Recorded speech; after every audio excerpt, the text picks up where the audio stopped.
안녕하세요. 기도학교에 오신 여러분을 진심으로 환영합니다.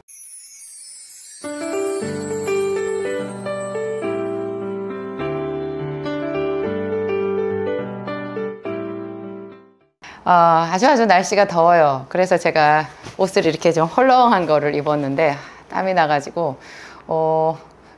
위쪽도 아래쪽도 다 이렇게 쩍쩍 들러붙는 것 같아요. 그럼에도 불구하고 하나님은 살아계시고 우리들이 하나님께 올려드리는 기도 생활도 쉴 수 없죠.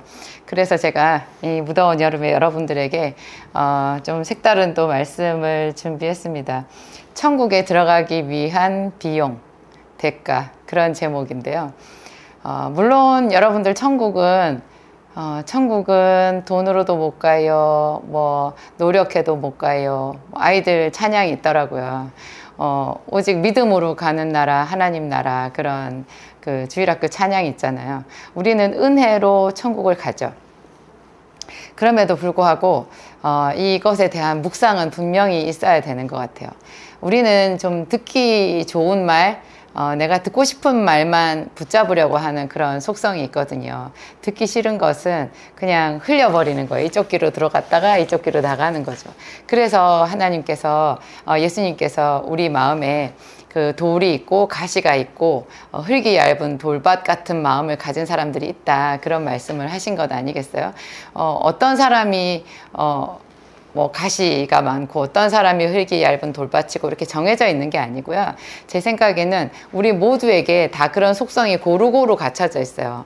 어떤 말은 내 마음에 들어왔을 때 전혀 뿌리가 없이 그냥 오자마자 새들이 다 먹어버릴 수밖에 없는, 그냥 내가 전혀 받아들이지 못하는 그런 말씀이 있고요. 또 어떤 말씀은 내 속에 들어와서 내가 굉장히 기쁨으로 그 말씀을 받았는데 그 말씀을 용납하지 못하는 어떤 이 세상의 염려와 근심과 또 이 세상에 내가 가지고 있는 내 고정관념과 이런 것들이랑 그 말씀이 싸우는 거예요. 그래서 어느 정도 진통을 하다가 그냥 내가 말씀을 딱 버리는 거죠. 그래서 그 말씀은 분명히 처음에 은혜로 받았지만 하나님께서 초자연적인 음성으로 나에게 들려주기도 하셨지만 나중에 보면 그 말씀에 이어지는 어떤 열매는 없는, 그래서 사람들이 자기가 옛날에 하나님께 들었던 말씀, 음성 들었던 그 경험만 자랑하고요. 제가 들어보면 그 말씀을 듣고 나서 그 말씀으로 인한 열매는 안 보이는 거죠. 그분이 그 말씀을 가지고 더 인내로 결실한 흔적은 보이지 않는 거예요. 그냥 그 말씀을 들었을 때 감격, 그래서 자기가 하나님께 크게 은혜를 입었고 좋았고 그냥 그것만 자랑하시는 거죠. 그 이후로 계속해서 그 말씀은 3년이든 5년이든 10년이든, 왜냐하면 하나님 말씀은요, 사람의 말하고 다르게 정말 깊이가 있어요. 그래서 내 안에 어떤 문제가 있는지를 꿰뚫는 말씀이거든요. 그것은 한꺼번에 한 번에 꿰뚫어지지 않아요.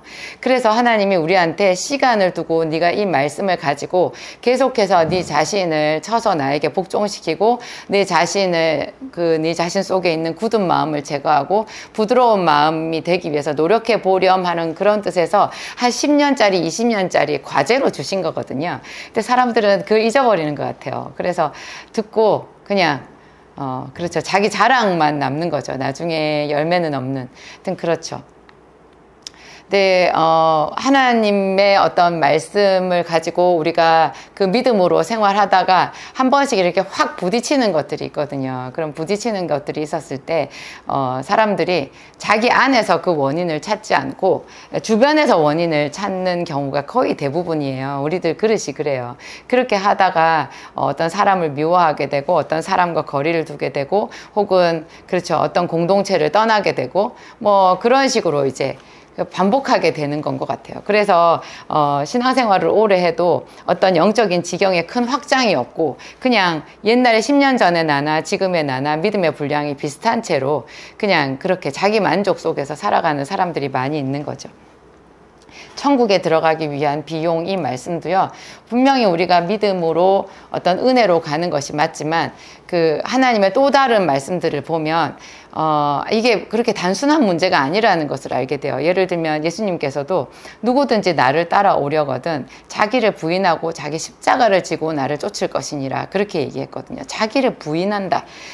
자기를 부인한다는 것만큼 고통스러운 게 있을까요? 자기를 부인한다. 사람들은 이제 세상을 택하지 않고 교회에 와서 예배를 드리니까 이걸로 자기를 부인하는 문제는 다 해결이 되었다고 생각하는데요.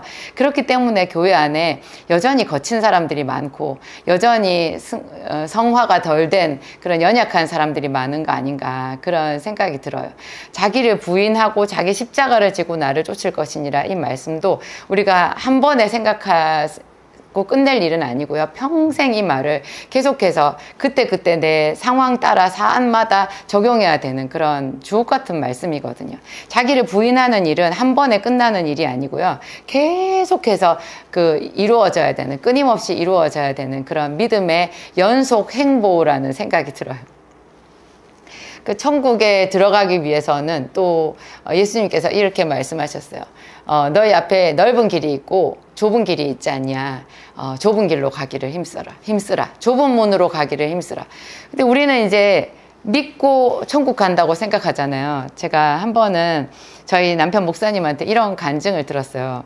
남편 목사님이시니까 그 장례 예배를 가잖아요. 장례식이 나서 그곳에 가서 이제 예배를 드려야 될 때가 있는데 한 번은 그때 이제 목사 안수를 받기 전에 전도사 시절이었대요.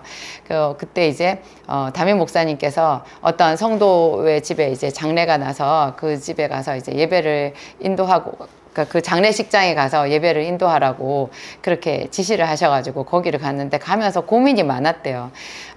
보통 그 목사님들이나 전도사님들이 장례식에 갈 때 가장 큰 고민이 믿지 않고 돌아가신 분 있잖아요. 믿지 않고 돌아가신 분이고 그분 가족이 이제 교회를 다니든지 그래가지고 가서 장례를 집례하기는 해야 되는 그런 상황이면 참 설교하기가 어렵다는 거예요. 믿지 않고 돌아가셨기 때문에 거기서 말씀을 전하기가 굉장히 애매하고 어렵다는 거죠.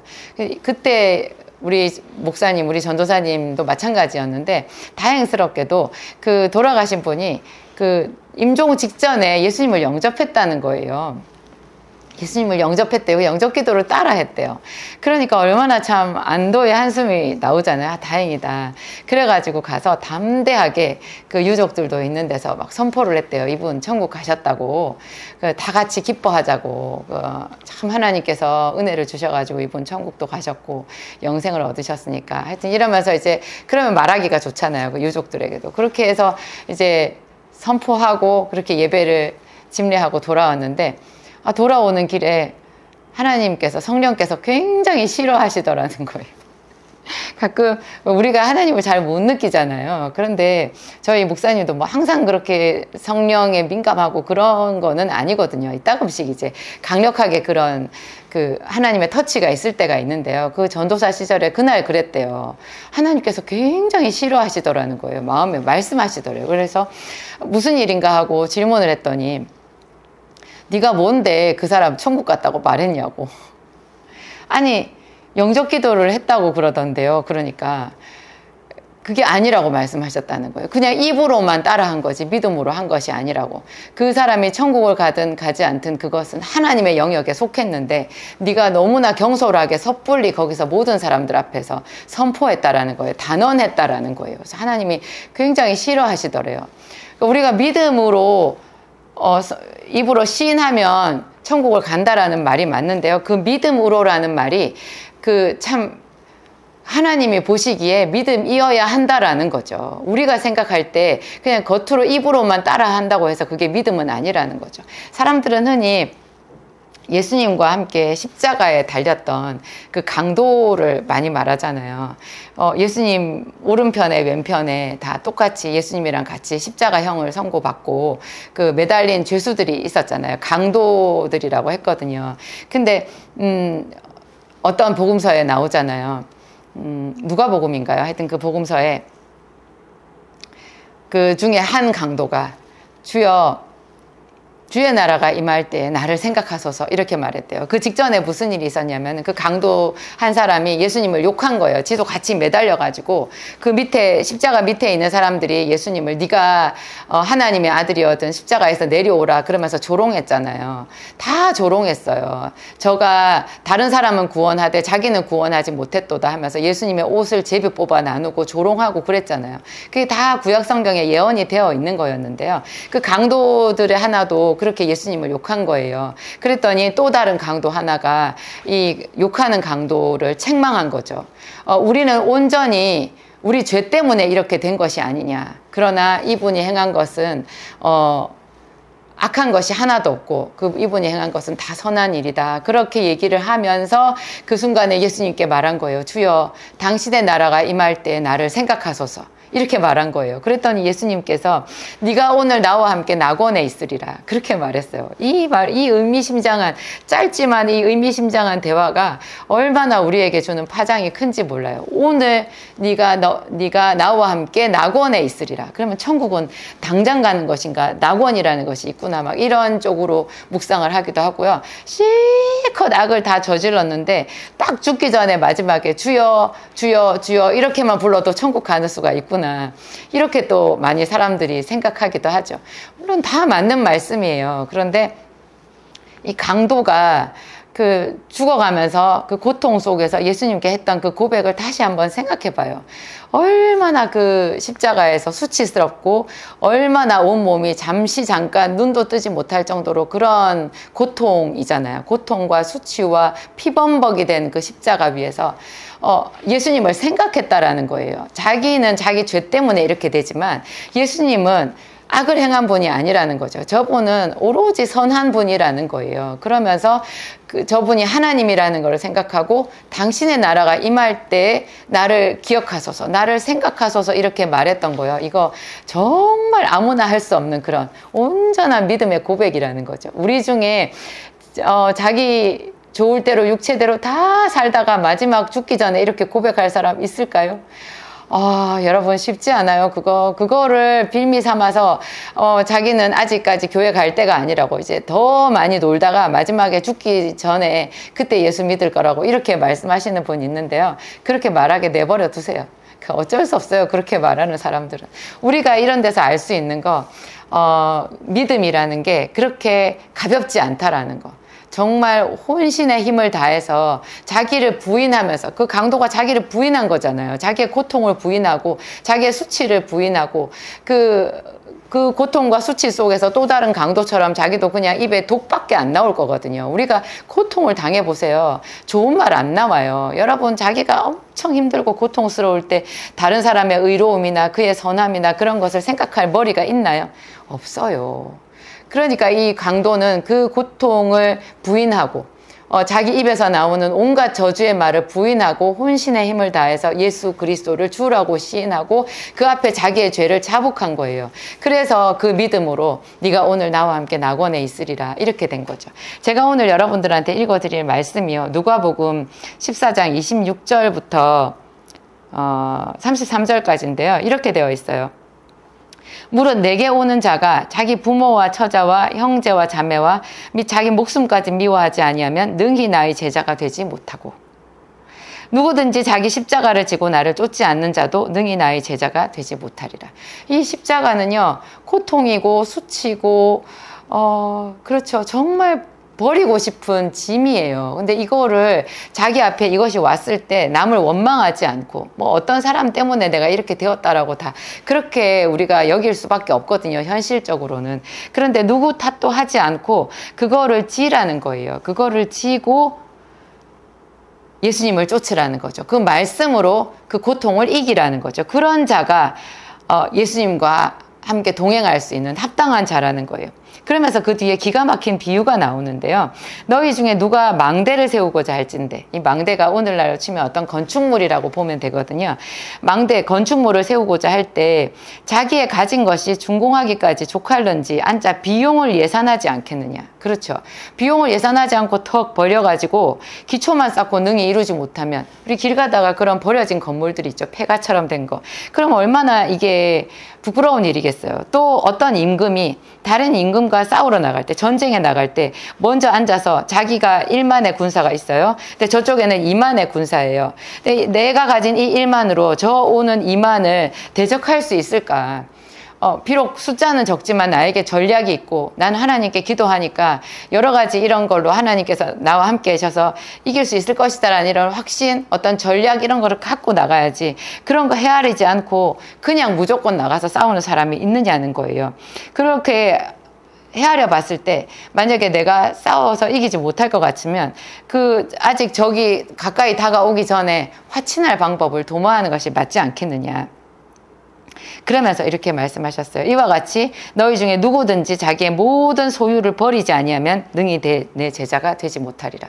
그러니까 천국에 들어가기 위한 비용, 이것이 결국 믿음과 은혜라는 건데요. 이 믿음과 은혜가 그렇게 가볍지 않다라는 거. 우리의 모든 소유, 모든 집착, 모든 내가 좋아하는 것, 그것이 그 믿음의 대가로 다 들어간다라는 거예요. 그게 지불을 했을 때 그 믿음이 정말 온전한 믿음이 되는 거고, 그런 믿음으로 하나님 앞에 나아갔을 때 그래도 그것이 천국에 들어가는 것은 은혜로 된다라는 거예요. 믿음을 하나님께서 값으로 쳐주신다는 것 자체가 은혜잖아요. 근데 사람들은 굉장히 쉽게 생각하는 거예요. 그래서 제가 청년부에 있었을 때 20대 초반, 그때 우리 청년부 한 30-40명 되는 청년들 중에서 아주 예쁘게 생기고 귀여운 어떤 자매가 있었거든요. 저보다 한 2-3살 어린 자매였는데, 청년 때는 왜 2-3살 어린 것도 많이 어리잖아요. 근데 그 자매가 예쁘게 생겼고 깜찍하고 아주 그랬어요. 밝고 발랄한 그런 자매였는데 좀 철은 없었어요. 제가 봤을 때 그냥 교회에 나와서 주일학교 학생같이, 학생부 학생같이 그렇게 예배드리는 청년이지, 그렇게 정말 어떤 믿음의 깊이 그런 것을 깨닫고자 하는 그런 어떤 정제된 마음이 있는 것 같지는 않았거든요. 제가 봤을 때는 그랬어요. 이렇게 말이 통하고 이런 자매는 아니었는데, 그 자매가 어느 날 너무너무 천진난만한 표정으로 말했어요. 나는 예수님이 빨리 왔으면 좋겠어. 천국이 빨리 왔으면 좋겠어. 그분이 온다면 얼마나 좋을까? 그렇게 말하는 거예요. 그래서 제가 옆에서 그냥 웃었거든요. 쟤는 지금 저 말이 뭐를 뜻하는지 알고나 하고 저렇게 말을 하는 건가? 그렇게 생각했어요. 뭐 천국은 어린아이와 같은 사람의 것이니까 그 사람의 믿음은 하나님께서 이렇게 저울질 해보시겠죠. 그렇지만 저는 그 자매님을 보고 그냥 제 자신이 더 각성하는 걸로 생각했어요. 저는 그렇게 쉽게 생각하고 싶지 않았거든요. 더 정말 하나님 앞에 나를 살펴보고 싶었고, 더 말씀을 깊이 있게 알고 싶었고, 나도 모르게 내 속에 들어와 있는 하나님이 아닌 다른 세상 것들이 많이 있는 것 같은데, 그것을 하나하나 가려서 버려내는 그런 선택을 하고 싶었어요. 그것이 제 앞에 과제 같았거든요. 그런 거를 능히 감수해야 되지 않겠어요. 그래서 제가 지금까지 살아오면서 참 많이 고비가 있었던 것 같아요. 내가 일을 너무 크게 버렸구나. 나도 좀 다른 사람처럼 편안하게 신앙생활 할 수도 있었을 텐데 나는 왜 이렇게 험난한 길을 택했을까? 이거 물러설 수도 없고 옆으로 좀 빠져서 쉬었다가 갈 수도 없고 이러지도 못하고 저러지도 못하고 정말 하여튼 난감한 그런 진퇴양난 뭐 그런 속에서 어쩔 수 없이 하나님 앞에, 정답은 또 하나님 앞에 나가서 기도하는 거잖아요. 능력을 달라고, 이런 사태를 뚫고 나갈 수 있게 해달라고. 가장 어려웠을 때가 제가 부끄럽게 여겨졌을 때인 것 같아요. 제가 스스로 굉장히 수치스럽게 여겨졌을 때. 그런 거 있잖아요. 제가 믿음대로 산다고 살았는데 사람들 앞에 부끄럽게 여겨졌을 때, 그걸 여러분들 어떤 예를 들어서 설명할 수 있을까요? 제가 설명하려니까 제가 또 저의 부끄러움을 내놔야 될 것 같아서 오늘은 생략할게요. 여러분들 스스로 한번 생각해 보세요. 그냥 그럴 때 사람들은 보통 그냥 피해버리거든요. 그래서 자리를 옮기거든요. 여러 가지 방법으로 뭐 있던 자리를 떠나버리죠. 그래가지고 아무도 모르는 곳에 가서 처음부터 새로 그냥 아무 일도 없었던 것 같이 새로 시작하면 잘 될 것 같은 그런 느낌이 드는데요. 그렇지 않아요. 여러분, 피할 수 없어요. 마귀는 우리에게 가장 약한 부분이 뭔지 잘 알거든요. 그래서 우리 마음속에 내가 가장 은밀한 곳으로, 이것은 이 부분만큼은 하나님도 터치할 수 없는 어떤 공간으로 따로 이렇게 숨겨놓은 곳이 있어요. 그런 곳에 가시가 있고, 그런 곳에 엉겅퀴가 있고, 그런 곳에 돌들이 많이 있는 거예요. 그 속에 하나님께서 들어가서 그 돌을 파내고 그 가시를 잘라내고 불태워버리는 그런 가슴 아픈 좀 힘든 과정이 있어야 우리가 더 온전하게 그리스도인으로 거듭날 수 있거든요. 이게 없으면 그것 때문에 사실은 나는 편한지 몰라도 다른 사람들이 힘들고요. 내 영적인 지경이 넓혀지질 않아요. 하나님께서 더 가까이 나한테 올 수 없고, 그런 가시가 또 예수님을 찌르잖아요. 이런 것들을 우리가 잘 알고 천국에 들어가기 전에 이런 가시와 엉겅퀴를 다 청산해야 되는 것 같아요. 그래서 천국에 들어가기 위한 비용, 오늘 예수님께서 말씀하신 거 있죠. 누구든지 자기 십자가를 지고 나를 쫓지 않는 자도 능히 나의 제자가 되지 못하리라. 무릇 내게 오는 자가 자기 부모와 처자와 형제와 자매와 및 자기 목숨까지, 자기 목숨이 뭐겠어요? 여러분들이 목숨처럼 소중하게 여기는 거예요. 자존심, 목숨처럼 소중하게 여기는 자식, 목숨처럼 소중하게 여기는 어떤 재물, 뭐 이런 거 있잖아요. 어떤 직업, 자기의 전문성, 뭐 자기의 어떤 탁월함, 이런 것들 있잖아요. 내가 목숨처럼 소중히 여기는 것, 그것조차도 때로는 탁 건드려져요. 아브라함한테는 목숨보다 소중한 것이 이삭이었잖아요. 그래서 내 독자 이삭을 모리아산에 가서 제물로 바치라, 이거를 통과했을 때 아브라함은 즉시로 순종했거든요. 그리고 즉시로 순종했는데 그 실행할 때까지 3일 동안의 기간이 있었잖아요. 왜 하나님은 바로 뒷산에 가서 제물로 드리라고 하지 않았을까요? 물론 모리아산 그 자체가 나중에 예루살렘 성전이 될 터니까 거기까지 가는 데 의미가 있는데요. 아브라함한테 3일 길이라는 그 길 자체가 더 큰 의미라는 생각이 들어요. 3일 동안 아브라함이 그 자기 아들, 목숨보다 소중한 그 아들을 하나님 앞에 드리는 고통의 시간을 감내해야 했었거든요. 묵묵하게 그것을 감내하는 것이 아브라함이 하나님을 기쁘시게 한 거였어요. 그리고 산에 올라가면서 그랬잖아요. 아들이, 이삭이, 아버지여, 번제할 나무도 있고 불도 있는데 번제할 양은 어디에 있습니까? 이렇게 물었을 때 아브라함이 하나님께서 자기를 위하여 친히 준비하시리라, 그렇게 말했어요. 이것이 3일 동안 고통 속에서 아브라함이 일궈낸 믿음의 고백이잖아요. 내가 나를 다 버리고 내가 정말 수치 속에 있는다 할지라도 결국 하나님께서 우리에게 원하시는 것은 우리를 영화롭게 해주시는 거거든요. 하나님은 나를 수치스럽게 하시는 분 아니에요. 나를 망하게 하는 분 아니에요. 나를 가난뱅이로 만드시는 분 아니거든요. 내 돈을 가져가서 다 먹어버리는 그런 분 아니시거든요. 나를 부유하게 해주시고 아름답게 해주시고 창대하게 해주시고 영화롭게 해주시는 분이 하나님이시잖아요.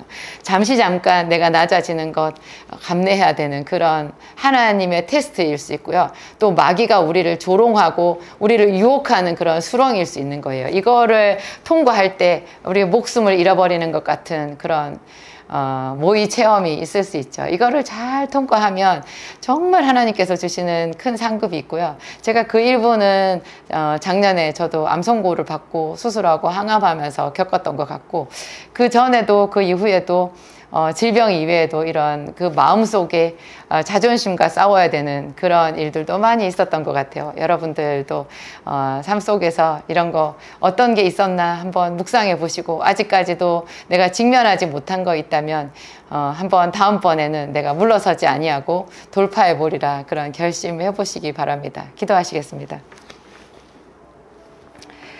하나님 아버지 감사합니다. 하나님 아버지 감사합니다. 누구든지 나를 따라오려거든 자기를 부인하고 자기 십자가를 지고 나를 쫓을 것이니라 하셨습니다. 우리의 믿음은 온전히 우리의 목숨까지도 부인할 수 있는, 때로는 하나님 내 생명과 재산과 가족과 친지와 가장 사랑하는 어떤 것도 잃어버릴지라도 어쩔 수 없다라는 선택을 할 만큼 그렇게 믿음은 큰 것이라는 것을 오늘 배웠습니다. 믿음으로 하나님 앞에 의롭다 하심을 얻었던 하나님 모든 사람들, 그 믿음의 사람들, 아브라함, 이삭, 야곱, 그런 사람들의 믿음을 다시 한번 묵상합니다. 성령 하나님 오셔서 조명해 주시고 우리가 믿음으로 날마다 기도의 길을 선택하며 말씀을 선택하며 기쁨을 선택하며 인내를 선택하며 하나님 앞에 드림을 선택할 수 있도록 도와주시옵소서. 하나님을 사랑합니다. 어떤 더위나 하나님 어떤 배고픔이나 또 어떤 부요함이나 풍족함 속에서도 항상 예수 그리스도의 십자가를 잊지 아니하고 살아가기로 합니다. 성령님 도와주시옵소서. 이 기도학교에 풍성한 은혜 내려주시고 기도하기를 사모하는 당신의 모든 자녀들에게 성령의 기름을 풍성하게 부어 주옵소서. 예수님 이름으로 기도합니다. 아멘.